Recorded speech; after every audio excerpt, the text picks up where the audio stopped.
My name is Roger Veer. I'm a Bitcoin evangelist. I've been involved in Bitcoin a little over 3 years now. I've invested in over a dozen different Bitcoin startups, including BitPay.com, blockchain.info, Kraken, and a whole bunch of others.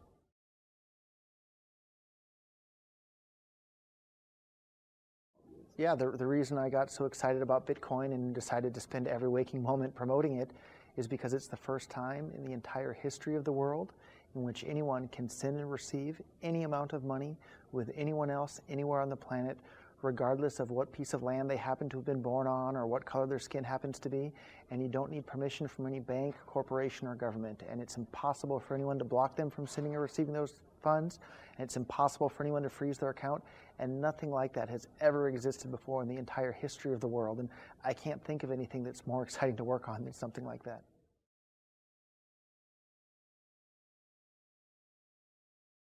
So the problem with central banking is that at any time, for any reason, the central banks can print as much money as they want.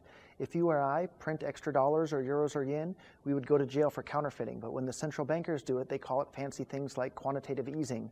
And when they do that, it makes the dollars or euros or yen that you and I have worth less.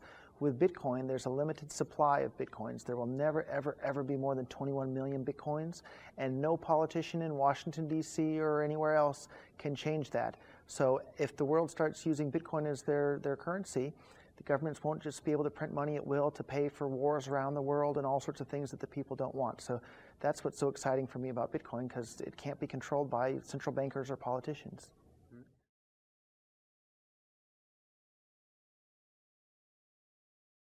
The US dollar, the government's just printing dollars like crazy, so the value of each of the dollars that we have is worth less because of all that inflation caused by the printing. With Bitcoin, because the supply is limited, you can't have that same sort of thing happening. And in the long run, as more and more people start to use Bitcoin, the price of Bitcoins in terms of dollars will have to increase, not decrease like the dollar.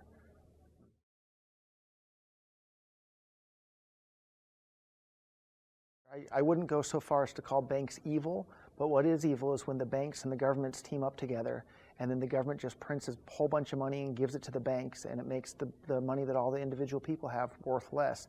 And with Bitcoin, those sorts of bailouts and that sort of manipulation can't happen, and that's why the world will be a much, much, much better place once everyone's using something like Bitcoin as the default currency.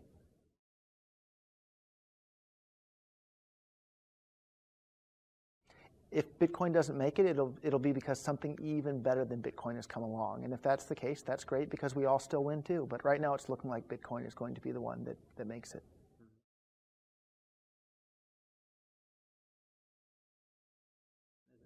Sure. Remittance companies usually will charge people 5, 10, 15, even 20% to send money.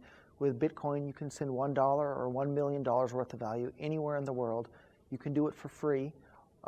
Or you can pay the Bitcoin network fee, which is still just around a penny. So any amount of money anywhere in the world, basically for free with Bitcoin. You can't do that with dollars or euros or yen or anything else. And that's what's so incredibly exciting about Bitcoin. And there's nothing that the big banks or politicians can do to stop it.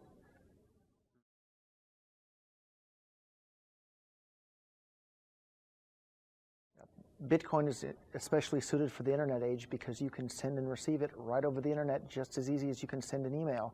With a credit card, you have to put in your billing address and the credit card number and expiration date and CCV code and this and that, and it's just such a pain. Whereas with Bitcoin, you just send the payment and you're done. And it's so much easier, so much faster, and you don't have to worry about identity theft. You don't have to worry about chargebacks or credit card fraud or your credit card number being stolen. It just works. And it's like handing somebody cash, person to person, except that you can do it over the internet.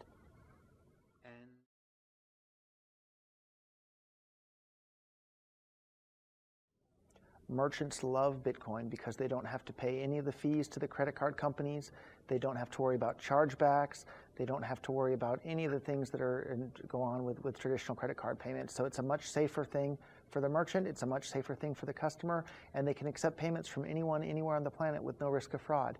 You can't do that with credit cards. With my business that I was involved in before, every single day we would have people with stolen credit cards from different places around the world trying to buy stuff from us, and it would suck up so much time trying to determine which orders were real and which ones weren't. If a customer pays in Bitcoin, we know 100% for sure their payment is good, and that's just, head and shoulders better than credit cards.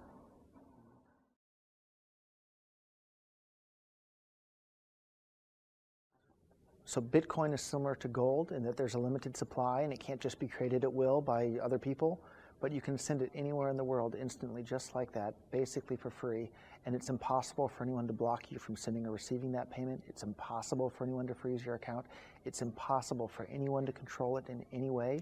And because that supply of Bitcoin is limited, as more and more people start to use it and the demand for Bitcoin increases, but the supply stays the same, the price of Bitcoins in terms of dollars or euros or yen will have to increase in order to accommodate that additional demand. So when I first heard about Bitcoin a little over 3 years ago, one Bitcoin was less than 10 cents. Today, one Bitcoin is nearly $1,000 each. And if Bitcoin becomes really popular and is used by people all over the world, each single Bitcoin will have to be worth tens of thousands or even hundreds of thousands of dollars for each single Bitcoin.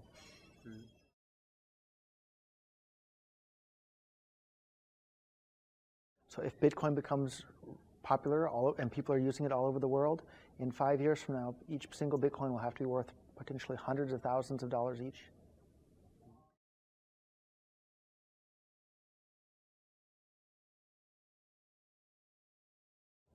Yeah, a lot of people want to criticize Bitcoin for being used for illegal things or illicit things, but if you look at it, the most popular currency in the entire world for doing bad things is the US dollar, by far. Bitcoin can't even hold a candle to the amount of bad things that people do with dollars, one of which is governments like the USA printing dollars like crazy and then using those dollars to pay for bombs to kill people around the world. Bitcoin is the currency of peace. The US dollar is the currency of wars around the world, and I'm in favor of peace, and that's why I use Bitcoin.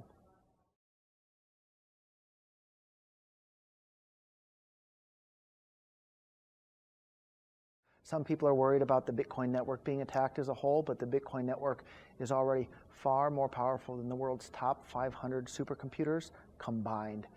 So as each day goes by and more mining hardware is sold, it becomes less and less of a risk for Bitcoin to be attacked by any sort of outside third party. So I'm not really worried about that at this point.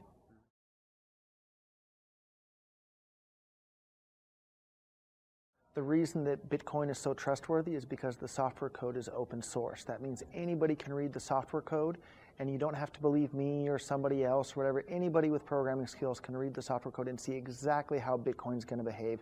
You don't have to trust some CEO or some politician telling you. It's right there in the code for anybody in the entire world to read, and that's what makes Bitcoin so trustworthy. Look closely. What do we all have in common? No matter what corner of the world you live in, you need food, water, shelter, and money. Half of every transaction involves money in exchange for goods or services, stocks, a loaf of bread, illegal drugs. You gotta pay for it.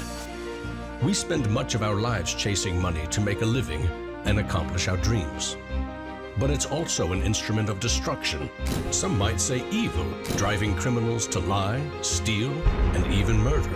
The existing banking system extracts enormous value from society, and it is parasitic in nature.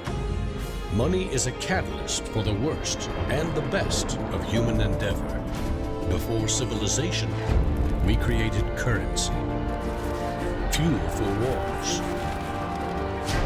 the path to power, champion and enemy of innovation. Money is so integral to our society and our global economy that its true nature remains a mystery to most. This is the story of money, perhaps the end of money as we know it. No matter how fat your bank account or how thin your wallet, to us it's all cold hard cash. There are some who want to kill it. Get rid of it. Burn your dollars, your euros, your yen, and transform every penny you have into ones and zeros, digital currency. Entrust it to the web and computers spread across the planet. Magic internet money. It's called cryptocurrency, Bitcoin. Invented in secret, it was a gift to the world. It's not just a currency, but it's actually programmable money. A potential curse on bankers. And there's nothing that the big banks or politicians can do to stop it. Breaking every government's grip on money supply. What the internet did for information, Bitcoin is doing for money. Could it be the new gold? No, you have to really stretch your imagination to infer what the intrinsic value of Bitcoin is. Regulators, the Federal Reserve, the banking system, at least understand this is a thing that they have to take seriously. This is going to change the economic culture. Bitcoin could be a microeconomic miracle worker, and it could be a macroeconomic wrecking ball.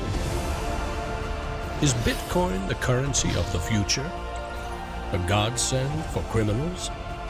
Or a recipe for financial disaster? If you trust your money just as it is, we have a little story to share.